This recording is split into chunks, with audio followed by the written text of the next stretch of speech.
Assalamualaikum warahmatullahi wabarakatuh.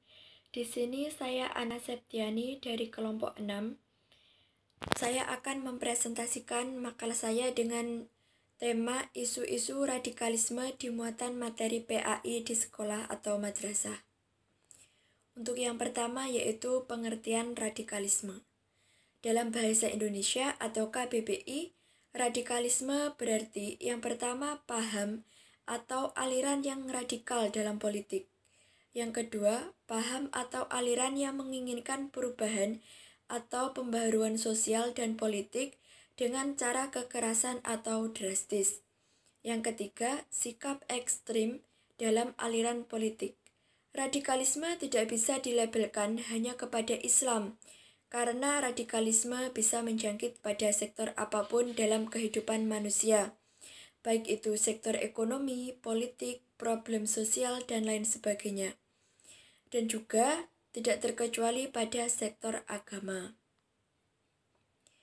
Yang selanjutnya yaitu faktor-faktor penyebab radikalisme. Adapun faktor-faktor penyebab terjadinya radikalisme yang pertama yaitu faktor agama. Faktor agama yaitu sebagai bentuk purifikasi ajaran Islam dan pengaplikasian khilafah Islamiyah di muka bumi. Yang kedua, faktor sosial politik. Penyimpangan dan ketimpangan sosial yang merugikan komunitas Islam, menyebabkan terjadinya gerakan radikalisme yang ditopang oleh sentimen dan emosi keagamaan. Yang ketiga yaitu faktor pendidikan. Minimnya jenjang pendidikan mengakibatkan minimnya informasi pengetahuan yang didapat, ditambah dengan kurangnya dasar keagamaan, mengakibatkan seseorang mudah menerima informasi keagamaan dari orang yang dianggap tinggi keilmuannya, tanpa dicerna terlebih dahulu. Untuk selanjutnya yaitu strategi guru PAI dalam mencegah radikalisme di sekolah atau madrasah. Dalam proses pembelajaran, guru rumpuan PAI memadukan dua macam metode, yaitu metode pembelajaran aktif, yaitu metode pembelajaran yang memperbanyak aktivitas siswa dalam mengakses berbagai informasi dari berbagai sumber untuk dibahas dalam proses pembelajaran dalam kelas, sehingga memperoleh berbagai pengalaman yang tidak saja menambah pengetahuan, tapi juga kemampuan analisis dan sintesis. Siswa dan guru dalam belajar aktif sama berperan untuk menciptakan suatu pengalaman belajar yang bermakna. Metode pembelajaran Al-Quran, yaitu suatu cara atau tindakan-tindakan dalam lingkup peristiwa pendidikan yang terkandung dalam Al-Quran dan Sunnah.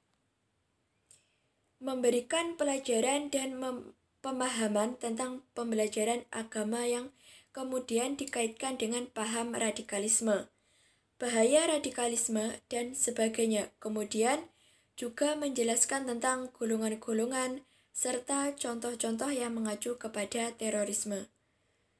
Yang selanjutnya yaitu memiliki jiwa nasionalisme, juga merupakan salah satu untuk membentengi diri dari pengaruh radikalisme. Sekolah dan guru-guru rumpuan PAI bekerja sama dengan pihak-pihak kepolisian dan juga Kemenak Agama untuk memberikan sosialisasi dan pembinaan serta arahan kepada siswa tentang bahaya radikalisme. Untuk yang terakhir yaitu contoh radikalisme di sekolah atau madrasah. Salah satu contoh kasus radikalisme di sekolah yaitu yang terjadi di Yogyakarta. Seorang pembina pramuka dari Yogyakarta yang menjadi peserta kursus mahir dasar atau kursus mahir lanjut, yaitu gerakan pramuka dalam praktiknya mengajarkan kepada anak-anak yel-yel tentang tepukan rasis dengan menyebutkan kata kafir. Aksi itu terjadi di salah satu sekolah dasar di kota Yogyakarta. Dan juga ada lagi selain di SD Yogyakarta, salah satu sekolah di daerah Jawa Tengah juga terjadi, yaitu dari pengurus rohis yang mengintimidasi atau menteror salah satu temannya karena salah satu temannya tersebut tidak memakai hijab. Maka dari itu temannya tersebut merasa terancam dan juga tidak nyaman. Demikianlah presentasi dari saya. Apabila ada kurang lebihnya, saya mohon maaf. Akhirul kalam. Wassalamualaikum warahmatullahi wabarakatuh.